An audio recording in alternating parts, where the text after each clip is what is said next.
Hey everybody, welcome back to Goalie Training Pro TV. Maria here, and today we're going to dive deep into functional training and why it's so important for athletes, in particular ice hockey goalies. We're also going to dispel some of the myths about what is functional training. Let's begin at the beginning, because functional training is a buzzword that you've probably heard, but it's like, what does it really mean? And it's very simple. What it means is training in a way that prepares you to execute the movements that you need in your sport or in your daily life. So if you're a hockey goalie, it's training in a way that's going to train multiple muscle groups with similar types of tension, similar types of energy systems, similar patterns that you're going to use on the ice.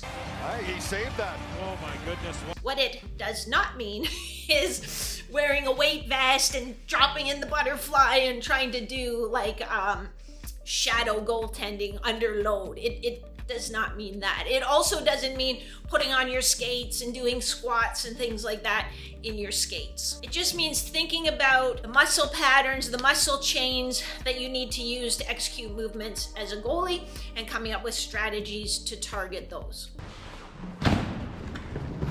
So what about just getting strong? So one of the best ways to just get strong is machine-based training, honestly. If you jump on the leg press, you can do a whole load of weight on the leg press and build some very strong legs. So we know that building strength helps us when we want to convert that to power. So why wouldn't we just do that?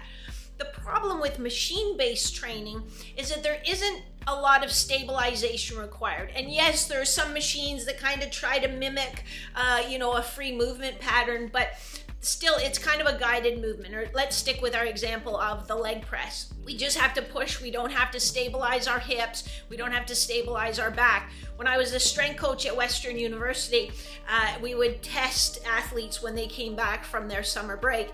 And we'd always get a couple of guys who, and I'd give them their training programs for the off season, and they'd come back and they'd say, well, instead of doing the squat test, we'd do a 2 to 4 rep max front squat test. They'd say, well, can I do the leg press instead? And so I'd ask them, I'd say, well, there's like no leg press in your off-season program, so I don't know why, you'd want to test that. And so they'd confess that, I started out front squatting, or even back in the day when we still back squatted, but they'd say, well, I found I could get to, 165, let's say, but then I'd really start feeling it in my back. But when I did the leg press, and not sore, but just like my back muscles really had to work and they felt tight. When I would do the leg press, I could do 330 pounds, no problem with my legs. So it really highlights, and you might be thinking, oh, that's really good, but it highlights the problem.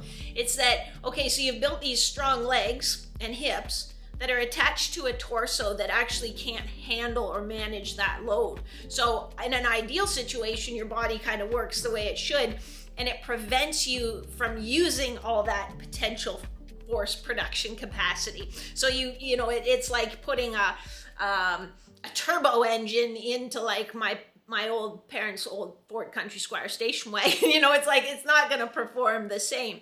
So that's one of the downsides. Or we think about doing that adductor machine where you sit down and do that machine, like it doesn't train the stabilizers. So that's a problem with machine-based training. Now, other people too are like, well, just get strong, and they like a powerlifting approach. So powerlifting is a sport, and it's the bench, the squat, and the deadlift. And they think, well, if I just get strong, and squatting is going to build my core strength, and deadlifting is going to build a strong posterior chain, and that really needs to be the foundation of my training.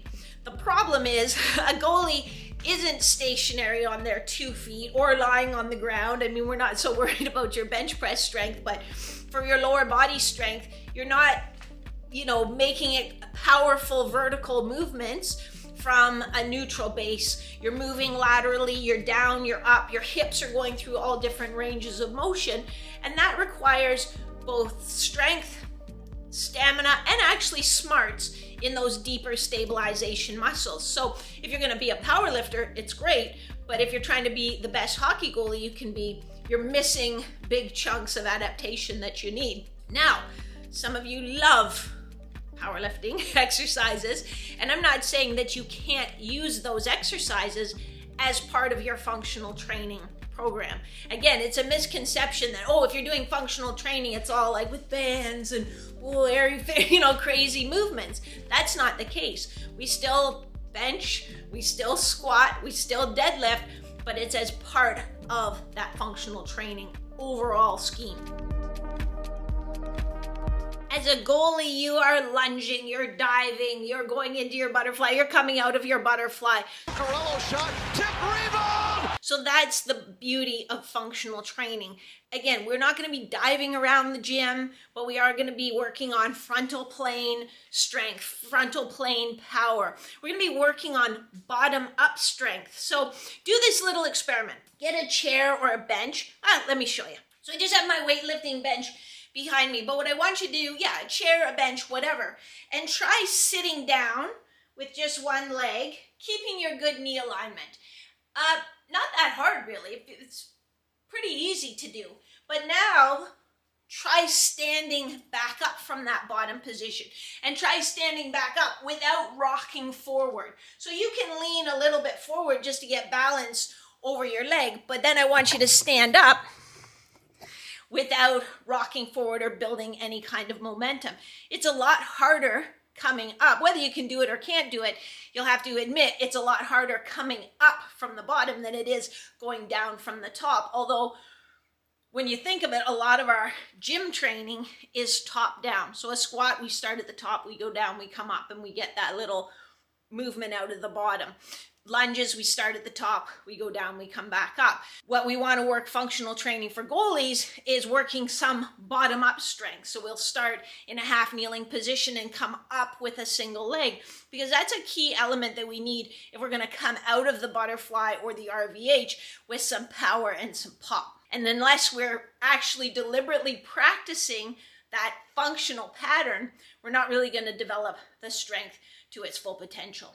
So there you go. Functional training isn't just a fad or a buzzword. It's a concept that we apply to athlete training and development so that we've better equipped the body to stabilize and move in the patterns that we're going to need on the ice. It is not simply doing goalie movements with resistance or doing our strength training with skates on. I don't even know what.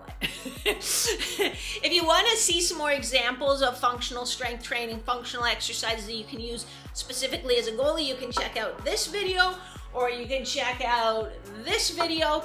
You'll get some more examples in there. Again, not saying you can't be strong. Functional training doesn't mean using the light dumbbells or just using resistance bands. There are times when we need to use those for specific muscle groups, but you can still use heavy weights. You can still get very strong at the right time and place. You can still do your powerlifting exercises, but it is a key element and should form the foundation of your off-ice training, both in season and off.